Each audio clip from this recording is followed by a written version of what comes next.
what the number is going to be. But we've been adding jobs ever since our economy shut down. We told all of America, except for essential workers, go home.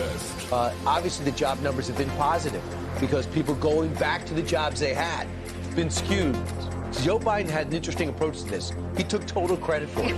Every single month as job. Look, I've added 5 million zillion jobs. Like, no kidding. Democrat governors shut down every single state. Right. And then they go, oh, but like, you're going back to work. We did it. Right. But that could come to an end today. It could. You know, with the pandemic, we lost nearly 22 million jobs. Nearly all of those jobs have come back. And we've been averaging about 500,000 per month over the last year. Today, that number is expected to come to a screeching halt. They're expecting maybe about 270,000. That is a terrible, terrible number. And that's one of the reasons why, you know, as the Federal Reserve tightens interest rates, it slows down the economy and people lose their jobs or there's not as much hiring. That's one of the reasons why you know, you look at the right track, wrong track poll. Monmouth came out with that a day or two ago, where it showed that 88% of the country feels that America is on the wrong track. And if you're on the wrong track, you look at the conductor. And who's running the train? The president. Our correspondent Peter Ducey asked the press secretary about that lousy number for the administration, 88%. And how it all fits into whether things are going according to plan. We have a plan. Here's the thing. We have a plan. Republicans do not have a plan. What they want to do is take away rights from the American people. But do you think it's possible that your plan just is not popular with the American people right now? I don't think it's that our plan is not popular with the American people. We know that the American people are feeling the high cost. We understand what they are feeling because when you look at inflation, when we look at where we are economically, and we are stronger economically than we have been in history. When you look at the unemployment numbers at 3.6%, when you look at the jobs numbers, more than 8.7 million of new jobs created, that is important. But we understand that gas prices are high, and we understand that food costs are high, and that is because of a once-in-a-generation pandemic and also Putin's war, and that's just the facts. Gotta blame somebody. Still Putin's war, still not taking responsibility. Look, inflation is the #1 topic in this country, gas prices and inflation. And what's interesting is Politico has a report out that within the administration, there's a great debate. There's a great fight.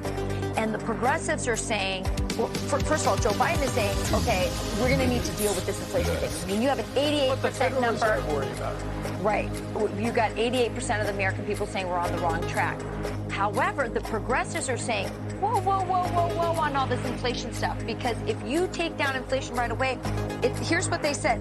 We're going to have problems dealing with the issues that we want to deal with. We need the nation's infrastructure, and we want it to rely more on clean energy. We need this transformation. So just so you get clear, the progressives within this administration are saying our #1 concern is green energy. And if we deal with inflation and make you a little less poor, we might not be able to get all this green energy transformation going on, and that's going to be a problem for us. So don't hit the brakes on the inflation, President. Right. I mean, that's kind of crazy stuff. It tells you a lot about their priorities and what they care about. If we got natural gas, we have tons of it. We could be putting into Europe. We're helping to fill in the gap that the Russians aren't doing. We have the Germans making the big decision to refire up coal plants and nuclear plants, and now start putting $100 billion into their defense system. They're doing traumatic, and they've cut down oil and gas from Russia precipitously, rapidly, and now Russia's cutting it off. We're not stepping up. We have all the resources to help ourselves and to help our allies, and we're doing nothing because of what you said. He's more in love with the prospect of green energy than he is of helping the American people with their budgets. Right, and so the progressives are saying, hey, do something. Using an executive order, do something about green energy, climate, abortion, Supreme Court, do all that stuff. Mr. President, don't just sit there. Well, he's just going to the beach this weekend. The number will come out, the job creation number, in about 75 minutes. You'll see it right here on. I'm Steve Booth. Alrighty, guys, welcome to today's show. Welcome, guys. We got a special guest joining us all the way from Toronto, Canada. Yeah, really good stuff, guys. We got a fellow podcaster joining us. We're about to bring him on the show momentarily, guys. Don't touch the dial. We got some really, really good heated. I want to say heated. I always say heated because on this show is very unfiltered. We don't hold back. We're not scripted, guys. And I feel that's a really good time to be unscripted, especially in today's principles. Jimmy, welcome, buddy. How are you doing? It's been a while since we've had you on the show, right? I think I made up for it last week. No, I don't yeah, remember. you did. I thought I missed a week, and then we caught up. But just dealing with the heat up here. You know, nothing too crazy. 95. Yeah, the heat's run. been fucking. Oh yeah, it's a little hotter for you, but I've been guys, in the gym. Yeah, it's been really, really hot, really, really hot. Jimmy, hold that thought. I know we're crisscrossing. You know, it's crazy. I know we're ready for the show, guys. We're back. We're gonna bring Arius here. It's been waiting in the digital green room for about almost 6 minutes. Thank you for the patience, buddy. Coming at you with the Patriots Unfiltered. Broadcasting from the Big Peach of Atlanta, Georgia. A show unfiltered, unscripted, raw. The Patriot Angle Podcast.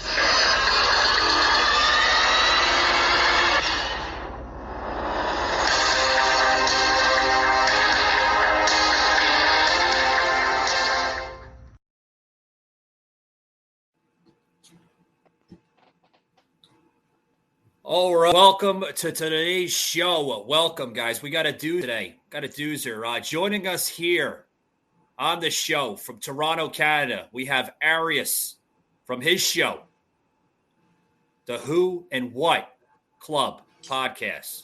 How you doing, buddy? I'm good, Mike. How are you? I know you're a little like, what? What am I in for here? Jesus Christ! But No, you know, trust me, we're not gonna like beat you to the bush. We're not gonna like make you run away and say, you know what, I'm never coming on his show ever again. It was a fucking mistake. But you know what? I think you're in for a treat, sir.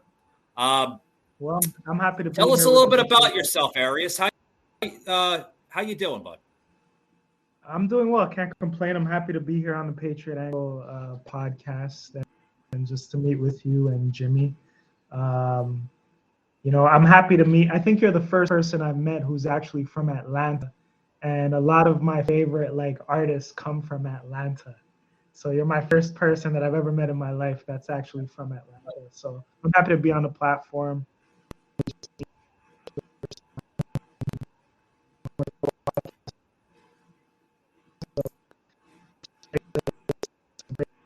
Conversations tonight, and be. Yeah, I think you're a sounds little. good. I think how's your internet? I think you're coming in a little funky. Me? Yeah. Oh, Mike, did you see okay. that or no? It says yes. Something Yeah, just came up about the streams having an issue. Can you hear me now? Yeah, I can hear you. You're a little in and out, but yeah, we could hear you. Oh, It's yeah, all right. my internet. I don't know if you guys have Yeah, heard, it's, but Jimmy, it's coming from. Can you guys hear me? Yeah. Go ahead. Finish your sentence. You were saying something. Yeah, In Canada, the past few days, Rogers Communications, I don't know if you read about this at all, but Rogers Communications, which is our main provider, their systems have been down. So our Wi-Fi, our television networks, our phone networks, everything's been down. And they're just getting everything back up. Oh wow. So that probably has something to do with it. They're on day 4 of networks being shut down. Holy crap. So that could be it. Yeah. Oh. Yeah. Oh. Apologies in advance. Yeah. Nah, man. It's not like you're out there doing it. No, they're on day 4 of the networks being down. So sorry about that. You lose Mike now? Oh my God, what's going on here? Damn. No, Can you guys hear me? Can you see me? Hear me? I'm right outside New York City. I'm all good. Happens, you know, like some difficulties. Damn. Can you guys hear me? See me now? Or no? Yeah. And Jimmy, you're from Jersey, right? I'm from New Jersey. Yeah. New Jersey. Okay. What's life like over there? It is. It's okay. I mean, the state is a blue state, right? And when we say blue state, we're talking about a Democratic state, and there is a lot of. I don't agree with the governor. I don't agree with all the legislation and mandates that he's been pushing for the last throughout the pandemic. So it's almost like California set the bar for being the most, having the most mandates, having the most policies and legislations on like 2A, on gun control and whatnot, which is a hot subject. But I don't agree with a lot of his stuff. I don't agree with the politics. It's a melting pot where I'm at. I mean, we have all different types of people. I grew up around, I grew up in a very mixed area.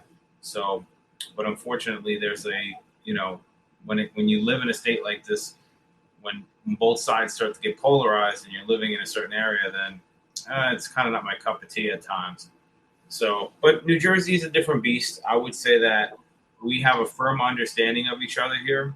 Even if we don't agree with each other on a political spectrum, we still get along. It doesn't affect us as much as maybe the Midwest or West Coast, or even down south. So we are definitely a different beast over here in this area. Do you feel like politics have become what they've become, what they are, like just in this state that we're in now, like in this phase of politics? Is it because of like Trump and when did politics become the way it is right now? Is it because of social media? Because we've never seen politics like this. It's like entertainment now. Well, I would definitely say when Trump came in, right? Because he was an unscripted guy, and there's a certain etiquette that people believe that a president should carry. And he didn't have that because he wasn't a politician. So he didn't have his whole life to groom. He's been a businessman, a cutthroat kind of guy, says what he wants, does what he wants. And he was sitting in that seat. So America had 4 good years under him. But in those 4 years, that's when both sides really started to polarize. That's when extremists on both sides. See, the right has always had extremists, right? Mm-hmm. The right has always had skinheads, Nazis, right? Anarchists are far left. They're on the far left because they don't really have any kind of game plan, right? They just want anarchy. But during his years, they polarized. But see, like I said, the right has always had its notable people. You kind of know who a skinhead is or a Nazi, right? They're going to kind of show you. Unfortunately, now when the way that politics is kind of polarized, people, when we say on the left that are radicals there, you have Antifa, you have the real radicalized BLM. I'm not going to say BLM across the board because they do have a good message. It's people trying to, and they want equal rights and they want justice and whatnot. But when you burn down cities and shit like that, that's kind of when I don't agree with you. But, if I may, Jim, if I may step in here, I'm going to be playing around with some windows here, Arias, because we got 3 guys here on the show. So I'm going to try to give as much respected, floor time as possible. So you might see some, we just had Soslin pop up in the show. I want to welcome Soslin. I want to introduce Soslin to you guys. the four of us right now, literally that are on this stream, come from different parts of, life, so to speak. We have a gentleman coming from Russia. We have somebody resides in New Jersey. We have somebody that resides now in Canada, and including myself from Atlanta, Georgia. So I want to bring Sauce into the show. I want to say, well, how is your day going, Sauce? Welcome to the Patriot Angle podcast, buddy. I know your fucking week has been crazy, buddy. Yeah, crazy. How are you doing, buddy? Man, tell me about it, huh? Is there Jimmy? I want to tell this in front of Jimmy. I think Jimmy should know this. Yeah. Because I don't know what you think. I don't know what does Jimmy think? Because I think can we get Jimmy on here or no? Jimmy will be right back. When he goes off camera, that's a signal to me saying that he had to take a bathroom break or probably get a cigarette or some kind of drink or something. But he'll be right back here on the show. When he gets back, I will give him the respected floor, and then I'll also, guys, I want to bring Arius in here. Sauce, this is the first time you're meeting this gentleman. This is our special guest on tonight's show, joining us from the country of Canada, Toronto, Canada. Okay, he's a first timer on a political podcast. He's never been on a political podcast. He said, he was nervous coming on. He did tell me that he was nervous coming on. He's still a little nervous. I could see. He's got a lot of good insight. I've checked out his show. Tremendous podcast host. So let me bring him onto the panel here. As you can introduce yourself, and he'll introduce himself as well too. So this is Arius coming on the panel, Sauce. Saucy, what's up? Good. What's up, Arius? How are you? Good, brother. Good, brother. How are you? Oh, man. What a day. Hey, did I tell you what happened today? Say that again? Did I tell you what happened today? Please tell me.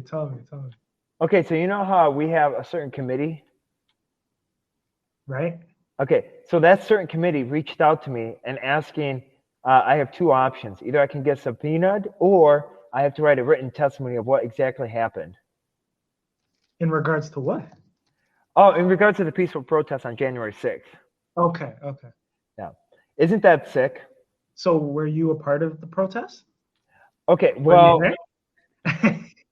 I don't want to give too much information because I did talk to my lawyer, and I don't know if I was part of it, but I have a very close friend that was part of it. Okay. And I'm sure adjacent. So you were a part of it adjacent. Yeah. Yeah. So I mean it's sad because I grew up in Russia. Okay, it was a communist country. Were you born there? Yes. Yep. Okay. That's how I get my name. It's Soslan, S-O-S-L-A-N. I was born in Vladikavkaz, Russia. So it's a communist country. Mm-hmm. And so I came to America in 2006 thinking that it was going to be freedom. And I mean, the problem is that we have is it's like Russia all over again, and it's very interesting because Michael and I keep on referring to America and Wisconsin as Russia 2.0 because we're literally right in line of what Russia does and what in their political aspect and how they treat their own people. And that's why we're no different than Russia. Am I right, Michael, or what? Or is he off the air? I'm sure he could hear. Yeah, he's there. Oh, No, okay. Am I correct? I'm on the air. Yeah. Just Doss, I know you're catching up to this, and you're not used to a 4-panel team here on the show. I'm not used to it either. It's usually either me and you, or me and Jimmy, or me, you and Jimmy. So with that being said, Sauce, I'll say this again, buddy. You're just joining us in, about almost 30 minutes into the stream. Okay, you're going to see me coming in and going on the stream as well. I'll be taking you off. Arius off, as well as giving Jimmy his time on the show as well too. What do I think about that, Sauce? I think it's total bullshit. I really do. Yeah, I think it's complete bullshit. What they are doing to Sauce Arius is complete bullshit. This man is fighting for his country. He escaped oppression and suppression from his home country of Russia. Okay, which we're gonna need probably a 4-hour show to explain his story because his story is very heartfelt a lot of trauma, a lot of drama, a lot of suspense. I mean, I would have to write a book about Sauce's life, to be honest with you.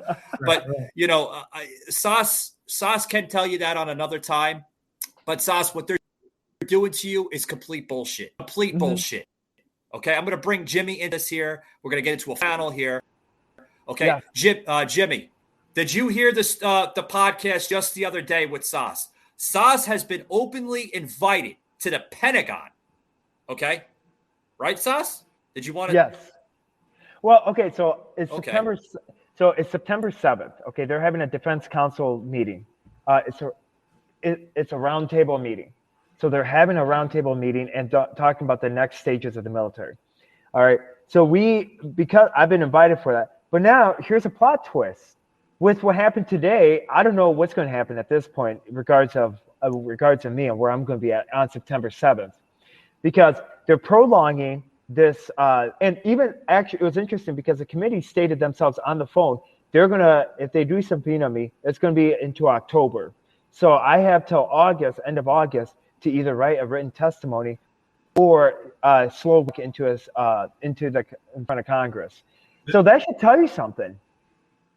This is in regards to January 6th? Well, it's a peaceful protest, yes. Yeah, well, I just said the date, that's all. I didn't explain what it was. So what's the written testimony? What are they looking for in your written testimony to say what? I don't really know what they're saying. I contacted the office of the vice chair and I contacted the chair. And I said, okay, what are you guys looking for in this testimony? What are you looking for? Because at the same time, I don't want to incriminate myself, and I don't want to get anybody else into trouble. And I know what they're going to do. Being born in Russia, that's not going to help. Number one. Number two, being part of President Trump is not going to help either. All right. And number three, I've been very outspoken, and they even said, I'm like, you had everybody else that was also there. Why me? And they say to this, they're like, well, it's easy because you're a public figure.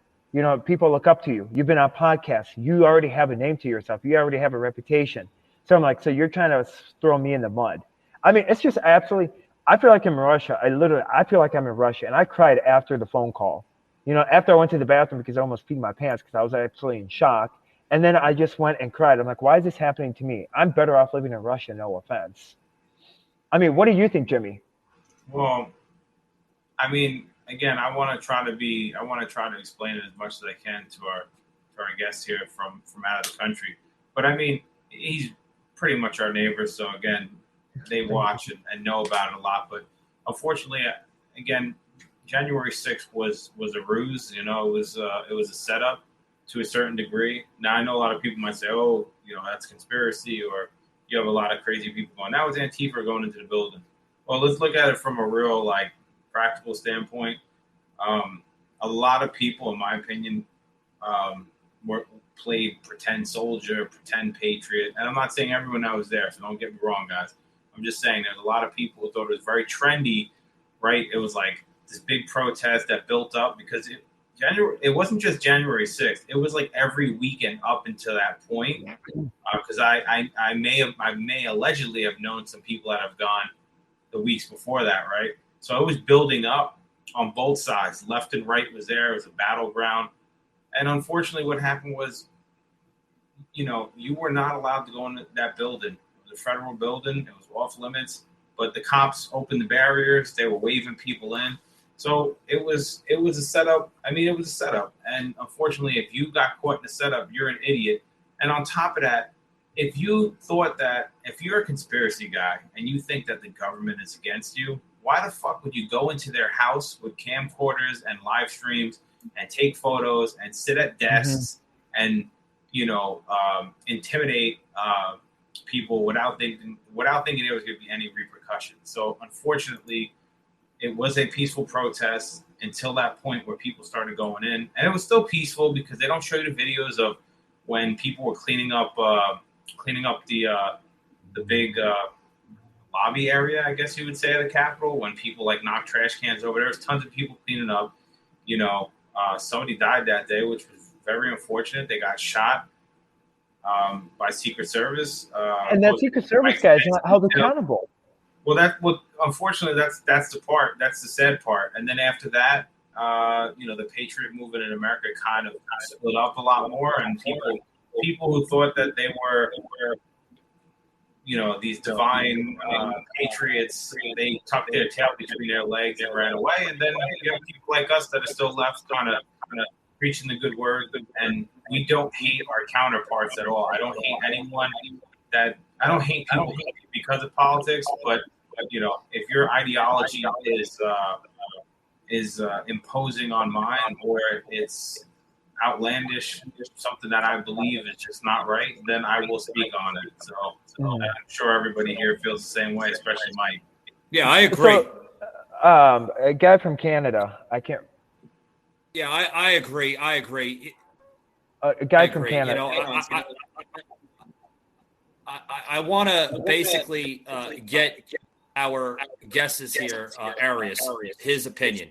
Yeah. What is the difference between the sorry, I'm getting some echoes here. I might be coming from his disturbance here in Canada because he. Yeah, I'm getting the echo too. I don't know what happened. Can you guys hear me? Yeah, I can hear you. Arias, I can hear you. So, yeah, we can hear you loud and clear. Yeah. I like to get the differences with between American politics and Canadian politics. Like, how is there similarities? I was told that you guys don't have any or share any of our principles here. I like to look at the country that I come from versus yours to be more like the politics here are covert, where in like your country it's very overt. Like it's everything's sort of out in the open. And I was speaking with Jimmy earlier, kind of like, it's and I'm not trying to say anything negative about your politics per se, but it's like entertainment in a way. And even over here in Canada, like we get more American politics and more news on American politics than our own Canadian politics. And that could be the reason why it's so covert. A lot of our political mishaps, let's say, or even just things going on in the news tend to go under the radar because we're swarmed with American politics and stuff that's going on in your country or any other country for that matter over here. Oh, sure. So yeah, I have a question. Yeah. If I could, I have a question. So, yes. How did you feel about? So you guys had the trucking convoy, right? Oh, yeah. Which was the ultimate peaceful protest. It really was just truckers blocking stuff and kind of causing chaos, right? So Yeah. how do you feel the fact that the government kind of labeled them as terrorists and went after their bank accounts? Let's reverse it before I get into that, because I had a lot of I was listening to you, Jimmy, speak, and I loved everything you guys are saying, but I think I had loads of questions for you as well. But what constitutes a peaceful protest? Is it still peaceful when we're inconveniencing other people? You know what I mean? Like, what is peaceful to us on this panel here? Or what would you say is peaceful? Inconvenience and inconvenience can happen even between a conversation, right? Mm-hmm. That's the risk you take in a conversation. I think Jordan Peterson kind of nailed that, and he's Canadian, right? So he's a good guy. So he kind of nailed that, right? When you have a conversation, you're at risk of inconveniencing or hurting someone's feelings, right? So when I say peaceful protest, okay, protests throughout history ended with violence, physical violence. Peaceful protest. It's still ending in violence. Well, even in 2022, a lot of protests are still ending violently, right? Well, so what is peaceful versus non-peaceful protests, and how do we, what is?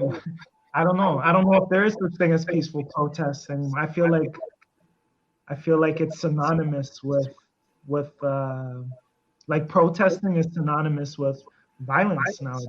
Well, I think that when we talk about protesting, right, a peaceful protest is something where, in my opinion, right, where if there was a trucking convoy and they said we're going to make tactical type of stops, right, to disrupt traffic and disrupt service, right? I wouldn't call that a violent protest, right? Now, if violence occurs out of it, that's the counter opposition. Now, a non-peaceful protest would be like Minneapolis during the BLM riots when they purposely went out, even if there was provocateurs. Let's just say even if there was, right?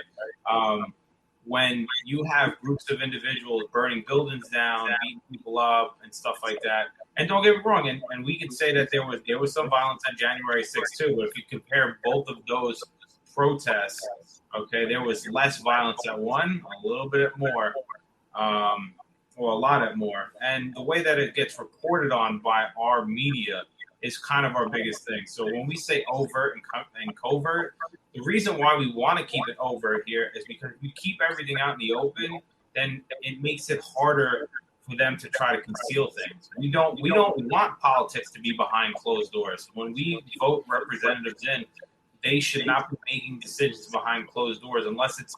I know we use the excuse national security, but unfortunately, when they're making certain financial decisions and whatnot, and kind of going around, and that's for anyone that sits in our seat. I have that problem, and I've had problems with Trump sitting in his seat too. So I don't want to get this show confused or myself confused with like a MAGA guy, right? You know, I like Trump, I voted for him, but guys, this is really good stuff. Hold the phone here. Coming in here from a Twitch streamer joining us live on Twitch, saying that January 6th is bigger than Watergate. Check this out. This is cool. What's your comments on that, guys? If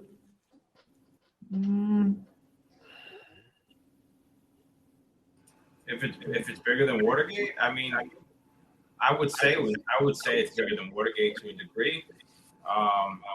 Watergate was, it was a big cover up, but I mean, what's going on now with the January 6th committee? I mean, it's really kind of crazy the lengths that this administration will go to try to block this guy from running for president again. It's kind of crazy. I mean, Russian collusion, impeachment, now with the January 6th committee. So it's really just, how do you say your name again? I just want to make sure. Aris. Aris, yeah, like Paris. Yeah, so I think it's Aris's point, right? It's become a spectacle, with a lot of different things. So again, I don't necessarily believe that Trump wasn't a politician, so his kind of raunchiness and craziness was always. It was accepted before he became president. So the fact that we're sitting here surprised that he acted that way as president doesn't really shock me because he was that way before. So, but when someone says January 6th was or is bigger, quote unquote, than Watergate, I'm big on words, and how we use words. Sure. So when someone says bigger, what are we saying? It's bigger because we're seeing it on like a massive level? Like social media plays a huge part in how we consume our politics and our news now. Watergate, like we weren't exposed to it as much as anything that happens in the news nowadays because everything is such like you were saying, Jimmy, everything's like a spectacle now. Because we see everything, we have access to everything in the palm of our hands on such a broader scale worldwide. People are commenting on every little topic that's happening in the world, and everyone has an opinion to share. So we're exposed to it so much. So when that individual says bigger, it's like anything that happens is big. Any cover up, any riot is big, but how we're indulging in it or being exposed to it, we have to really pick how we're using the word big, to define that incident or that situation. It's all big. All of this stuff is big. You know, Trump coming back might come back. Like that's a big deal. You know what I mean? The Clinton scandal and with Lewinsky, that was big. Only God knows how it would have been with social media during that Lewinsky phase. You know, like. Let me ask you a question, Aris. If we gave you a proxy vote from Canada, would you vote for Trump? Oh, it was tremendously big. Yeah. Where did Jimmy go? I need Jimmy to answer this. I need him on screen so I can answer him. Mike, where'd he go? Mike, you there? Oh. Yeah. Oh. He's coming. Mike, let's give him a proxy vote from Canada. And anyone who wants to vote from Canada, proxy vote. If they vote Trump, and then let's see if we can just get them open. We'll just give them like their ID. They don't even have to stop. They could friggin' wave the ID out the window and drive right through. You know, Jimmy, you said earlier when you oh, go. Sorry. Go ahead, Mike. So here's why. Okay, so here's why this is. Oh, sorry. I'm going to be in and out of this stream, you know, so I'm trying to give everybody their respected floor here. A lot of us are crossing over ourselves. You know, please, you know, I want everybody to get their floor, but, you know, I also want to say that, you know, with all this crap going on, okay, it's a heated topic. Me and Sas got into this last night. It's a heated topic, okay? Thank you very much, Jimmy. I'm going to try to take the show, but here's the thing, guys. Not only am I my own host, but I'm acting as my own producer because Eric is literally in cahoots with something going on here. But you know, here's the thing, okay? What we're seeing right now is literally its point. It really is. We have a president right now in the Oval Office that doesn't know for the next. Has to read cue cards, has to ask people if it's okay to take a shit or a piss. I mean, literally, the man is lost of words. Who is running the show? Who is running the show?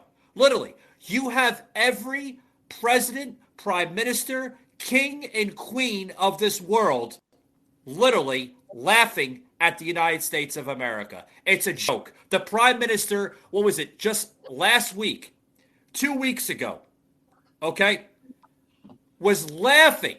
The prime minister, Justin Trudeau, right, was laughing at Joe Biden, saying this was their choice? This is the better choice than Donald Trump?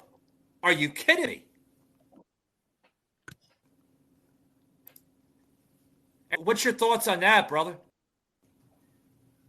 Listen, we all know Joe Biden's been old since he was old. So the people chose him, right? They wanted to get Trump. I didn't choose him. Someone chose him. You mean Obama? You mean Obama and the deep state? China, you know who chose him? It was China, Germany, and Italy. They all chose him. Because if you look at the results, he didn't get 80 million votes. It's like dead people chose for him. That's who probably voted for him.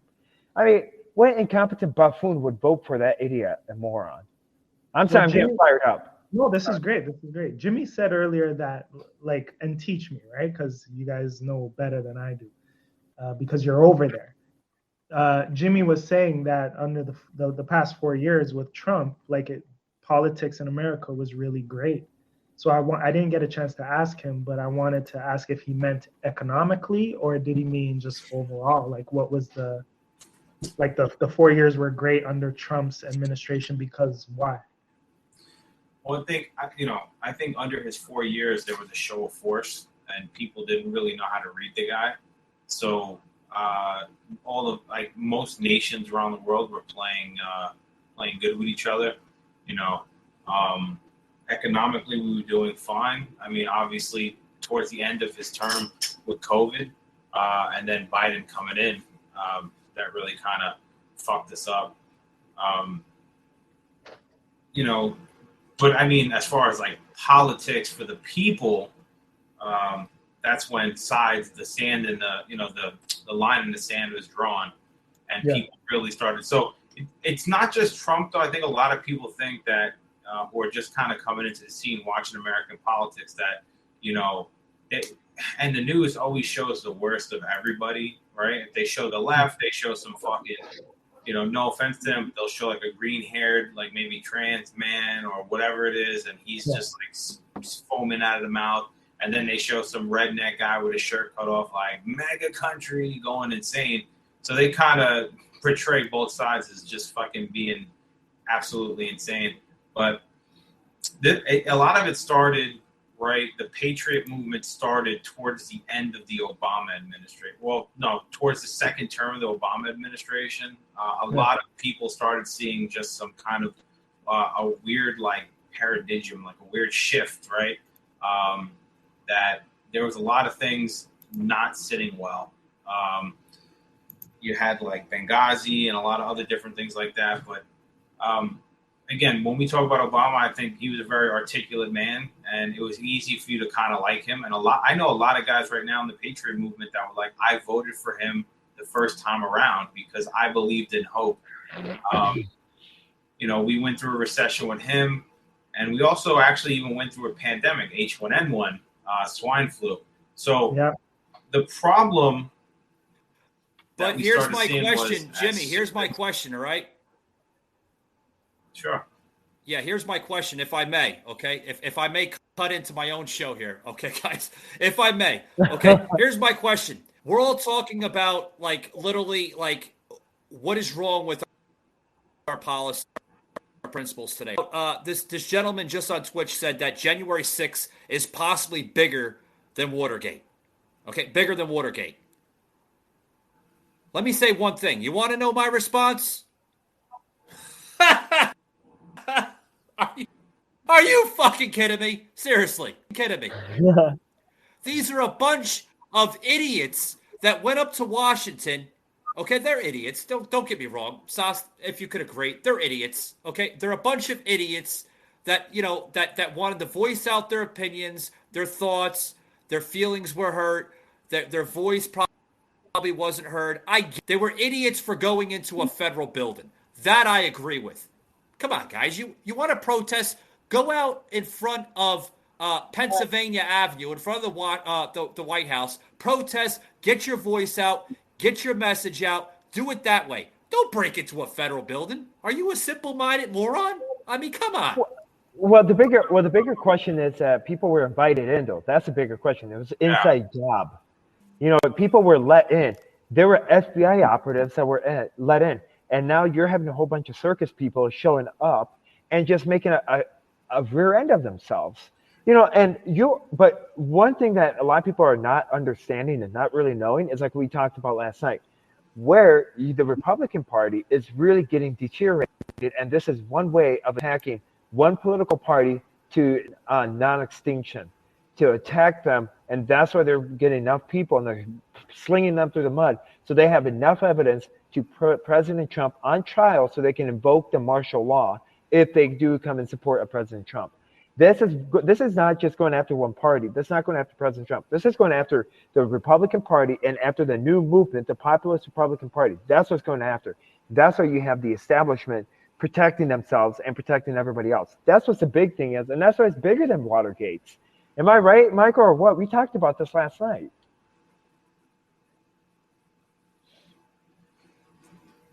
Yeah. Yeah, yeah. Sorry about that. I didn't mean to be offensive. No, you're good. I think we have crossed our issues here. Can you guys hear me at all? I'm getting a lot of disturbance here. Definitely getting answered here on Facebook here, but it is what it is. Do you guys hear me? Are you feeling disturbed? Are you feeling disturbed right now? Do you need a Mike's Hard Lemonade? Yeah, I need something. Something. Guess who just commented? Tommy Nation. Oh my goodness! Welcome to the party. We're gonna bring him in right now. I'm gonna get off. Oh. What happened to Aris? Yeah, what? Dude, what is up? What's up, What's dude? up, bro? Am I on? You hear me? You are Am on. I? I hear you. Yeah. Oh, hey. What's up? Sorry, man? things, guys. It's fucking hot in Texas, and lots of things. But sorry, I missed. I'm on color people time as well as Texas time. So, but I had to come by and make sure that you guys were making sure that everything you hate is radical leftist. So, other than that, Yeah, but we still don't believe in your ideology, but we respect you as a person. Same. So Aris, he's on the other side of the political spectrum, and he's been on. Mike has had him on his show, and Mike's been on his show as well. So it's always good. Like I said, we want to get a round table because we want to be able to get back to those politics where people can sit down and not agree with each other, but still understand that we're in the same. It's like that analogy, right? If you're on a plane and you don't like the captain, do you want him to crash the plane because you don't like him? So we need to get back to, bipartisanship. I can't ever say that word that fast, but we need to get back to being able to, agree with each other on certain things. And still coexist. Yeah, but that coexist scene is over, though. That's the problem. That coexist scene is over. Say that again. That coexist scene. Who caused that? But who caused that? Who caused that? It's the Obama administration. Yeah. They're the ones that caused the division. No. Don't give that type of power to an administration. It's people. It's people who stop that. It's not. It has nothing. I don't think it's a political thing. It's a people thing. But it is a political thing, though. It's a millennial thing. It's a millennial thing. Yeah, but who is a millennial, though? It's your Democratic Party that caused this big division. It's your Democratic Party, your Lyndon B. Johnson Democrats that are now creeping in. Who are Democrats? Those are the millennials. People, human beings. And we give so much power to human beings. They run us, they govern us and our existence and our ideologies and the way that we think and debate. And going to what you're saying, like we can't coexist anymore with opposing views, and that's sad, right? But who's really controlling that? It's people and with these titles over their heads. And it's like a peaceful protest to me is like this, is like us, 5 individuals that have opposing views that could still walk the same walk and like survive this whole conversation and come out feeling like, hey, I just made a friend, even though we don't think alike or agree on the same things. You know what I mean? Like that to me is a peaceful protest. Well, but the flip side of it though is that we have, on the flip side, you go. For instance, I wrote an op-ed in the paper, recently. All right, we had people going, and then what happened a week later? Somebody wrote like a horrendous, nasty article towards my paper, and there was my next door neighbor. See, we can't get along anymore, and it's got to be different. It's got to be different from Canada because, like, in this day and age, it's so hard to get along with your next door neighbor that thinks differently from you. But I might get along with Tommy Nation because he's a good friend. Well, we could be good friends. I don't know. What do you think, Tommy? Do you think we could be buddies? But we can't. Okay, I'm back. I don't expect my spec producers. I mean, I could be buddies with anybody who, It's a very interesting thing because I live in Texas. So I'm. Can you hear me? Can you hear me? Yeah. What happened? I'm not sure. Can you hear me now, though? Yes. Yeah. Okay. Well, it's very interesting because I live in Texas, so I'm not afraid of the right wing in any way. Their views, while sometimes, y'all say some horrible shit right to my face. I can count on you guys. I can count on you more than being an insidious liars who say they're for Black Lives Matter and say they're for all these things. They turn around and do a surveillance state right in back. But Tommy, so at least you're being you're honest people. So what's up? Yeah, Tommy. Let me say. Yeah. What's up? Let me add here. Okay, this is extremely hard. I never done a 5 team here as I'm taking. I'm sure. Bro, Camera, we get put Jimmy others on? on Can we camera, have okay? all- Bear Yeah. with me. This is a very have first all for our show. Let's Can we do a have five all ball. at the So- same time? we Yeah, broke a let's do glass a five ceiling, ball. guys. We I- broke a glass ceiling. Yeah, There you go. yeah, we did it. Yeah. I'm excited. So, But so why do we- basically, why do- here's my analysis. Here's my analysis. All right, why we're about Black Lives Matter? Tommy brings up a good question. Okay, talking about the summer riots of 20. Why is it not an issue? In How Madison. come we're not allowed to talk about that? But this January 6th is bigger than destruction, mayhem, and literally chaos that the Black Lives Matter created in Bro, 2020. It's gonna be January. It's gonna be January 6th, Part 9. I swear to God, bro. Like it's good. It's like a Jaws movie. This fucking Democratic Party. But I will refute the fact that I completely agree with you. It's funny because I completely agree with you, Michael. But on the other hand, open the other eye, and you see all these investigations that happened during George W. Bush, and then you have Liz Cheney, who just wants her party back. She really just wants Trump to leave. For Liz Halliburton Cheney and is not part of the Republican Party, though. She's part of the old Rhino established stuff. The Of Democrats. course, you guys say that because you want to separate yourselves from the establishment Republicans who have owned this party since the beginning. So I know you guys don't want to realize that these two parties have usurped the reins of government, like George Washington said, carved for themselves their very engines, that which brought them just dominion. I know you don't want to think that's a prophecy that's been fulfilled. I know you don't want to realize that these two parties, their first compromise was free states or slave states. I know you guys don't want to remember history, and I know you want to focus on the Republicans being rhinos. But in reality, these two parties are evil, and they should have been gone a long time ago. And that's the reason. It's not just the Democrats. So I mean, it's clear as day. And once you guys realize that, we're gonna all be better off. But go ahead. Oh boy. Oh boy. Sorry, is your name Tommy? It's I'm so Tommy sorry, or Thomas. It's not Tom because that's my dad. But go ahead. Nice to meet you, Thomas, and thank you What's for your your name? perspective. What's I'm your name? Eris. I'm Eris. Eris? Eris. I was agreeing a lot with you, though. Pardon me? I was agreeing a lot with you earlier, though, about and how it's same. people. Because it is people. It's people voting for Democrats and Republicans. That's what we're doing. We're complicit in our tyranny. It's gross. I agree with a lot of the things that all of you are saying, and I'm glad that we're able to have this discussion. But I have a quick question, and please excuse the ignorance. Please excuse the ignorance. You guys are not asking, when you said the BLM riots, you're not referring, do you know why the BLM riots occurred? Like, are we forgetting why they occurred? Please tell me. I'd love to understand. Please. No, you remember. You remember. Yours, sir. I remember there was a sacrifice. There was a thank you for your sacrifice, George Floyd. I shouldn't have to. He sacrificed his life for Nancy Pelosi.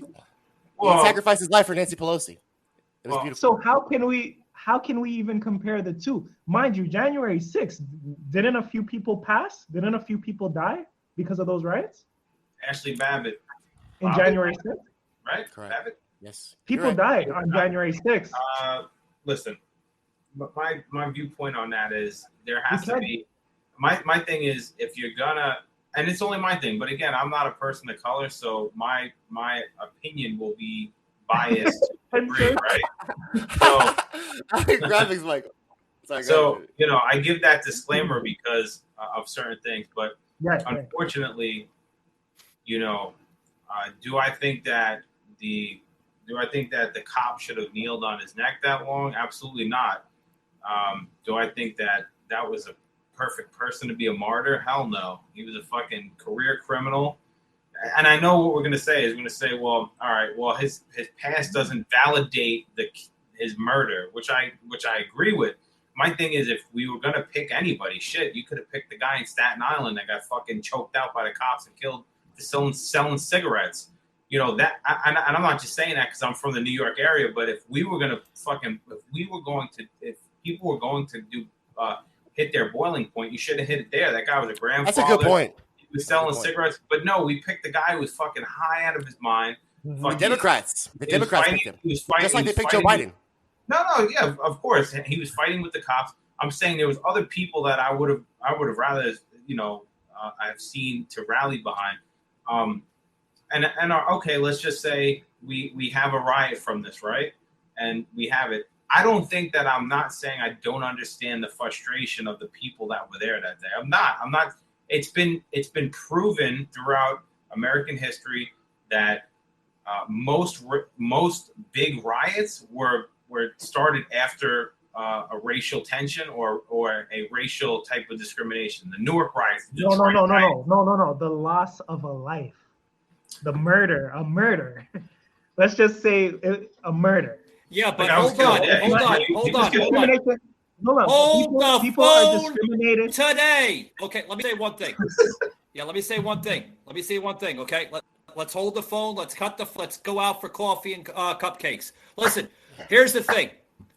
You're talking about a life that was lost to a radicalized police officer that should have never worn a damn shield to begin with, okay? I understand that there's some bad eggs in the damn police force, okay? Whatever the tension was, listen, it went to a level that it should have gone to.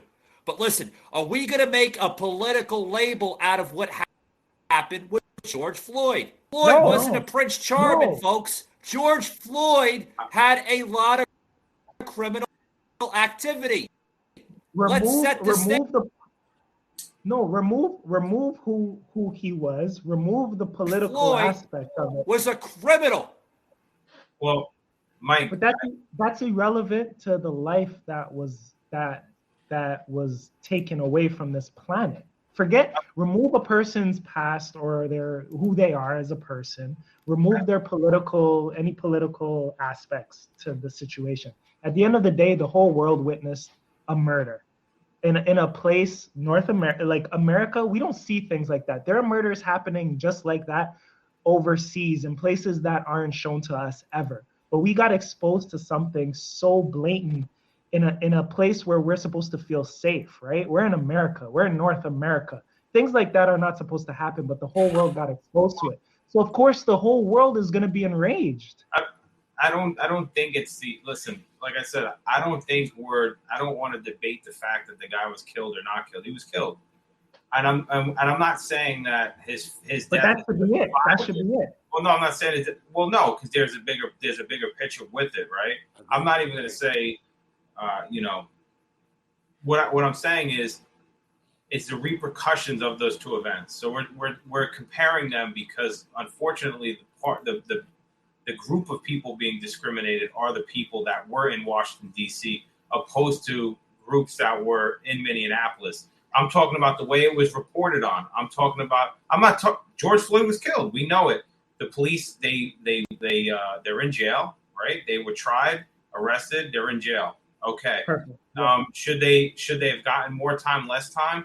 I have no idea. I'm not the judge and the jury on that one, but do I think that they should have gotten like 15 years? No, I think they should have gotten life or a very lengthy prison sentence. We're discussing. We all agree. I think we all agree then, don't we?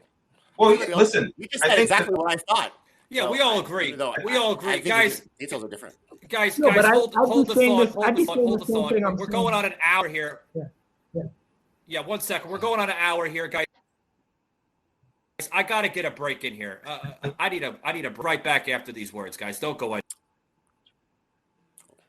Don't touch the phone, all right? We got to get ripping up here. You're around the Hulu Motel and you start to realize everybody's into something. Can't you see he set them up? There are those whose theories have theories.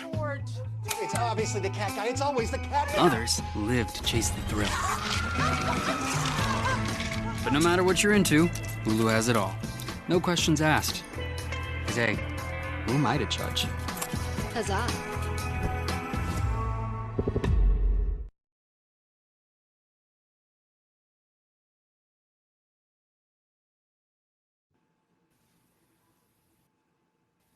All right, guys, we're back here.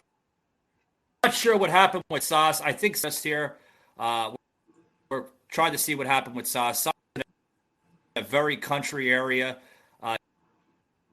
Vouch for Sauce. We have issues with and that we see Tommy Nation. Your room is a mess, buddy. You got to clean it up. But the way, guys, it is. You're killing me. You're killing me. You guys, I love you guys, man. But here's the thing, guys. But we can't do comparative suffering. We can't do comparative suffering. What I'm just trying to get. We got to stop comparing. Yeah. I want to get into another topic here. I want to get into this topic that Sauce and I had discussed just last night, guys. Check this clip out. I'm going to plug this clip in of me and Sauce. No, I was going to say that, I agree with you. You also have to look at the people that created all this. Like you said, a lot of people knew that this was going to come. They were looking for something. They were looking for something. They were looking for something. Sorry, guys, I sound like a broken record, but it's true. They were looking for something strong, Sauce, something that's going to hold, something that they know that there's going to be a strong link in the chain that's not going to break. This January 6th, like I said, it was a setup, it was a coup, it was all staged out by the radical left. They knew that they could do something. You know how easy it is to manipulate people, say, hey, listen, this is what needs to be done. We're going to pay you. And this is how it's going to go down. These people that were in the Capitol on January 6th.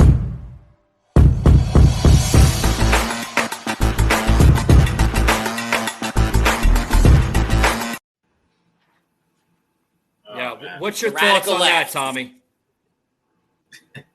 I just love how you guys radical left. Yeah. That's what we're going to do. Radical left. I think I liked it better when Trump was president. They are the radical. I think I liked it better when Trump was president. Y'all were focused on the deep state because they were the real they didn't people. say anything, right? They're the real people that were involved in this whole January 6th thing, not the radical left. Radicals, we want equality of opportunity. We want people to have a living wage. All the things that Joe Biden's taking care of with his Senate parliamentarian. Let me tell you something. I'm not even focused on y'all's nonsense about the radical left because I'm focused on fighting Joe Biden. Joe Biden is the most neocon president that literally nonsense. He took because it's nonsense. We're focused on the minimum wage. We're focused on a Green New Deal. We're not focused on your stupid January 6th. Look on the panel. Are there any progressives on your panel? No. There's Liz Cheney. I'm a constitutionalist. It's nonsense because look at your commission panel. You're the old Tommy. I'm talking about the 9/11 commission or the January 6th commission. Who's the radical left on that commission? You said they want to get everybody. They want to get everything. Benny Thompson. We're focused on trying to get everybody a minimum wage increase. We're focused on trying to get everybody health care. We're not focused on your goddamn stupid party politics.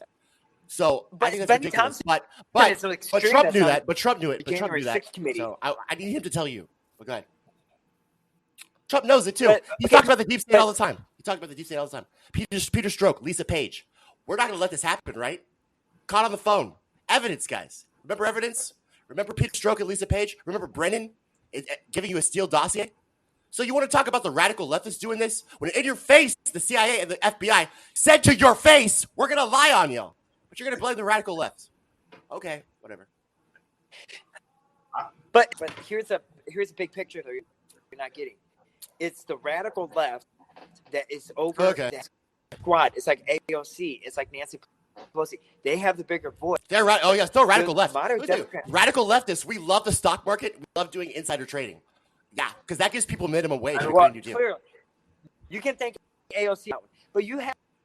But look at the biggest voice. So look at the Black Lives Matter. You look at why aren't they just saying why? Look at Benny Thompson, the chair of the January 6th Commission. He's like, off the wagon. He's up on the deep end of far left as you can get, and he's more about Constitution and incriminating. I'm not letting you guys get away with this dumb shit anymore. Sorry. It's just dumb, guys. Stop smearing us. Stop smearing the left. Stop smearing us with corporate bullshit warmongers. Stop smearing us, guys. Stop. But Tommy got a phone call when he went on break, and they said, turn it up. I'm just tired. Guys, I want to work with you. Look, I'm good. And I'm tired of y'all smearing. I'm not going to call even though Joe is a neocon, I'm not going to call him a right-winger. I was joking with Mike about calling him a right-winger. Tommy, you want to work with us? Are you a fuck? fucking counselor or something? Are you a freaking somebody that goes to a hearing? I want to work with you. I want to work with you. Pluribus unum. Yes, e pluribus unum. Together, out of many, one, guys. That's what we need to do. You're sparing the left. That's helping. You're helping. You are helping. You are helping your enemies. Just so you know. I feel strongly about this, and I want to let you know. I want to articulate to you. You are complicit in the propaganda when you smear the other side of the country. So stop. When we talk about radical right, radical left, I mean, I don't talk about radical right, radical left in the means of politicians. I don't trust politicians in the first place. So I've never had like a favorite politician. So, there's people I vote for, people that I'll rally behind somewhat, but I don't fully trust a politician. When I talk about radical left, radical right, I'm talking about ideologies of the people more so than politicians. Politicians are politicians. Politicians, when they sit down in a room, they are, in my opinion, they're going to do whatever they can to keep their job. So they don't like too much of a rift to a certain degree. Right. And Soslin experienced that recently when he was running with a politician and they said, well, you're not the right guy for the team because your viewpoints are too whatever. And they only care, the guy only cared about his image. But what I mean is, when I'm talking about when we say radical right, I think we don't need to define what a radical right person is. You know who that person is. He's a fucking Nazi, a skinhead, an open racist, typically, or a fucking wacko conservative. And I'm not trying to bash conservatives, but a wacko one, right? One that's like really Bible belter, and he's really pressed on using Jesus to kill everyone, But then when we talk about the radical left, I'm referring to the people. Radical left to me is the very radicalized side of the LGBTQ plus community, right? I have gay friends. The alphabet people. I have no problem with anyone for their sexuality, but I do have a problem with, teachers fucking, waving a fucking Antifa flag inside their schoolroom or wanting to talk about certain sexuality with the kids. Not saying that people don't learn about that eventually. I'm all for it. At 8th grade, if you want to start talking about sexuality, that's kind of where we started talking about it. I get it. Talk about it when the kids are experiencing those hormones and have those questions. A 4-year-old, a 5-year-old doesn't have questions about certain sexual things other than maybe where does a baby come from. So when I'm talking about that, I'm talking about, these but can we talk about it like it's because leftists have a definition. If you look at the dictionary, there's actual definition with a meaning and words. Can we make words mean things again? The definition instead of just calling each other to leftists can be labeled very different. So a leftist what's is the someone definition? What's the definition? So I feel like you were going to ask me that, so I brought up my dictionary here. So a leftist is someone who calling them Tommies. A leftist is someone who agrees with left-wing ideology. Over here. Okay, so I remember that black guy Webster. I don't know how I feel about that. Webster. Okay, so left-wing ideology is equality of opportunity, a hand down, and seizing the means and distributing it to the community as a whole. So that has nothing to do with grooming your LGBT, or it has nothing to do with any of these things. These are actual specific things that left-wing people believe in, Jimmy. We believe in equality of opportunity, and we believe in making sure the Constitution. Huh? Why do you have to be a left wing to believe in that? Because right wingers have a different focus. Y'all have a different focus. It's very good. It's very important. Right. Y'all focus on hold on. Maintaining institutions and hold on. What? Listen. Okay, go ahead. Let Sauce has the floor. Sauce is very, very silent here on all this. Sauce. He's fucking sweating over there. He took his hat off. He's probably never seen a dictionary yet, but go ahead, Sauce. Is Sauce there? I think Sauce is from the moment here. But anyway. I agree with the things that I want to really gonna enjoy this here.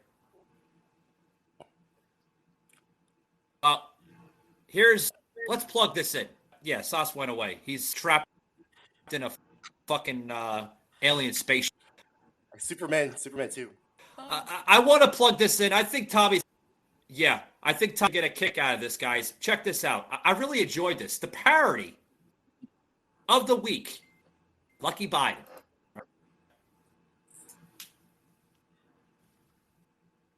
In the fucking stream here, I tell you. If fucking what the hell? This is a story about President Biden who maybe didn't win. This is a story about President Biden who maybe didn't win 8 million more votes than Obama. But we'll never know.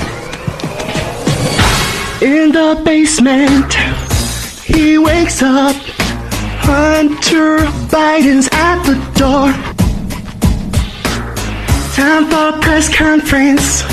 The media, FBI and CIA. They gone. Isn't he lucky? He won his campaign. Super Tuesday, and they say he's so lucky.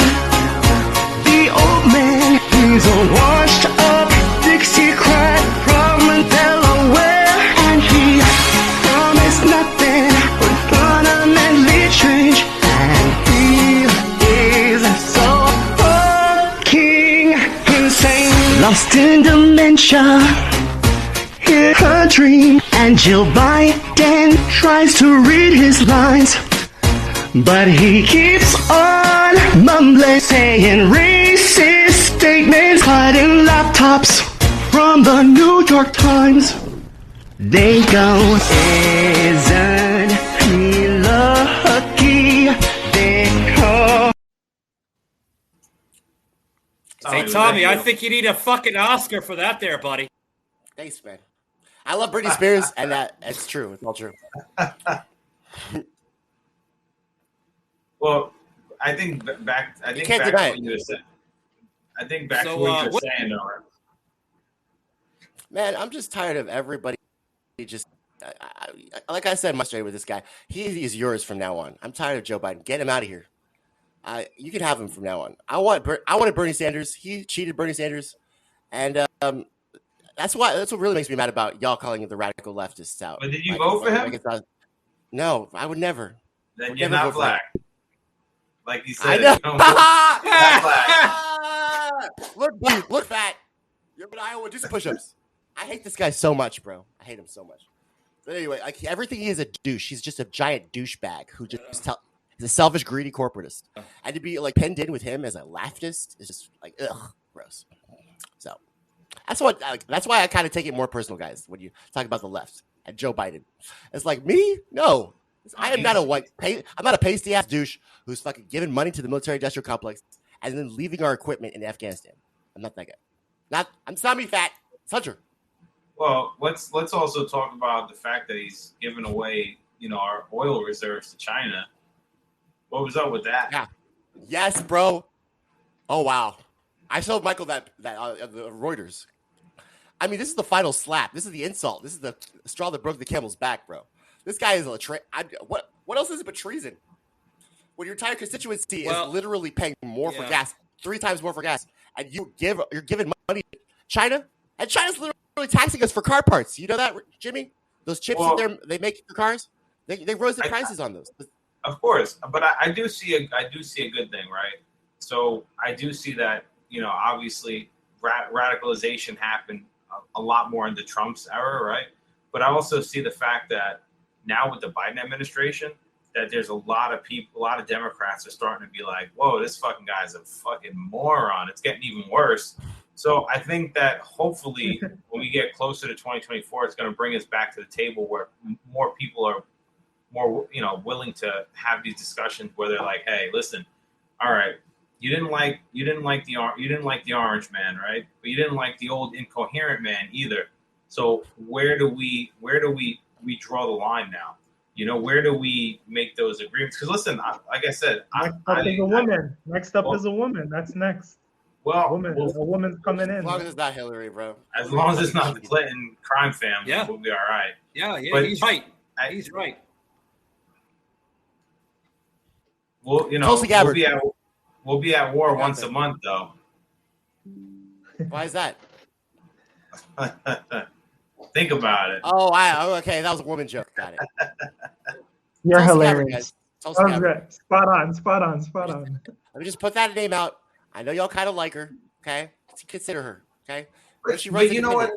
You know what though, man? The way that the media portrays shit though, it's really just fucked. I mean, it is one sided. Like let's admit that. Like anything under the Trump administration, man, they had a fucking camera up the guy's ass. You know what I mean? Anything that if he fucking farted, it was like big news. And when it comes to Biden, yeah, go ahead. Isn't that every president though? No, man. Hunter Biden is fucking smoking crack. Hold on. That's not on the news. Name a president that hasn't gone under any scrutiny, any type of like drama. His son is smoking crack rocks by the dozen and banging hookers, and they don't talk about it on the news. The guy's fucking jerking off and pointing. He's jerking off and pointing guns at a screen, and nobody's taught. Like the news doesn't say like, oh well, the president's son is just fucking banging rocks again and hookers. And everybody wants to get into the well, he's doing stuff with children. I'm not even talking about that. Let's not even go into that because there's nothing seen. But the fact that the news is not reporting on the fact that our president's son has tons of fucking videos out there smoking crack rocks. But if did you guys not get the news report, the news update about our mayor smoking crack, Mayor Ford? Oh no, we know about that guy. Yeah, no one gives a fuck about drugs anymore. No one cares about drugs. How come they're not legalized then? Because Trump was scrutinized for saying, "Oh yeah, I grab a woman by the pussy." This guy's fucking. There's fucking text messages from Biden like, "Oh God, what do you need again, Dad? I need $10 for this." When do people care? When do people care about people harming themselves? Never. Only when you harm someone else, that's when there's an uproar. You can't speak about. You can't speak about women. If you harm yourself. You can't speak about women. Stand on your neck if you harm yourself. But that is newsworthy to mention. The president of the free world, his sons, and even if and I'll give you this one. Even if we don't want to go into detail about the stories or the photos of the guy, at least an honorable mention like President Biden's son Hunter's iCloud hacked again or something like that. You don't even hacked by Russians. I think China hacked it. No one cares about Hunter Biden. Everybody's focused on Biden and how old he is, and they want to get this guy out of office. But how can you guys? I have a question. Being a Canadian and you guys being American, how are you? Like, how do you look at your presidency now after? Let's just start from Obama, right? We got Obama, or you got Obama, then went to Trump, and only God knows who's next. Biden, I don't really count, but we know he's Kermit there. the Frog is next. But like, how do you look at that title and that role and that position now, being in your country and seeing how it's been? I know, Jimmy, you said like the 4 years under the Trump administration were great years, but to others, it's like it's been like a circus, you know. So how do you look at that title now and that role? But listen, it goes back even further. Trump was the first person to make it more entertaining, like watching WWF, right? Well, he's an entertainer. He made it more like that, right? But it goes back further than that. You have the Clinton administration. They were bombing Iraq, bombing fucking who else did they bomb? Syria? No, not Syria. Iraq. Bosnia? Yeah. Bosnia. They were fucking bombing brown people. Like brown people were going out of style, man. And you know what? But here, guys, I think to your point, every presidential administration has been corrupted, guys. They've been corrupted. I've let you guys have the floor on this conversation here, which I normally do, but you know, it's been every politician is corrupted. Okay, we got to stop labeling people as like, oh, they're going to be the next best politician, best president. No, in it for a power, a Democrat, whatever. You're chipping out, man. You're chipping out. Can we hear? That was Mike. I was into that shit too. What I was trying to explain to Aris is that I think there was a lot of crazy shit in politics even back in the 90s, right? But we didn't have the internet, we didn't have cell phones, we didn't have a way of kind of broadcasting the content to you 24/7. So, I mean, under the Clinton administration, they fucking incarcerated more people than anyone. There was a lot of unconstitutional acts. No, for sure. Our views Ronald Reagan was an actor, right? Ronald Reagan was an actor. Yeah, he was an actor. So he was the only one. Right. We act like Trump is the first entertainer to be a president. So why? When we talk about Reagan, though, Reagan had Reagan was an actor, but he held himself like in a different manner. Like when he was speaking, the way he dressed, the way he did things. I don't want to compare those two. We're two different people. One was an actor, one was a mogul. You know what I'm saying is you had we're saying how do we see it after Obama? But there's a lot of corrupt stuff even back then, and I've never agreed with. I've always been anti-establishment, not anti-government to a degree, right? If you would have talked to me 12 years ago, I would have been probably fucking Antifa. I'm telling you, I grew up differently, and I came into this way, and I'd go on your show and explain it one day. But yeah, under George W. Bush, there was a lot of atrocities, unfortunately. Thank God. Thank you for saying it, Jimmy. Thank you for saying it. No, yeah, absolutely. Listen, I love the Bush's story. Like, their stories are great, thinking about how they came up. But under George W. Bush, he was another fucking retard, though. If you really think about it, he was Biden, but much younger. That guy, he was a C-average student. And listen, bombing brown people was his thing. He went to the Middle East to finish his father's thing. Give a job, and he also signed in the Patriot Act. So unfortunately, I know a lot of people like to think about these presidents, but after the Patriot Act was signed, which if you don't know much about it, you should read about it. It was the biggest perversion against the American people. And guess what? Obama signed it, both of his terms. Trump signed it, and so did Biden. So I don't think that I am. Sometimes when we have this discussion, they try to lump us in a conservative. WhiteHouse.gov is propaganda. Sorry, answer that. Well, yeah, WhiteHouse.gov is propaganda. I would never go there to get any information. Just Go ahead. Well, listen, I think this is good that we're all talking, and I'm happy that Mike has the platform to bring us all on, and he's being producer now. He's being the producer now too, man. We gotta get you a new guy, man. We gotta get you because I like he's you doing fired great. up. I like it. I like his graphics. They're great. Somebody, because I'm literally like I'm trying to get the fucking floor into the and you know what I mean? I have to get somebody.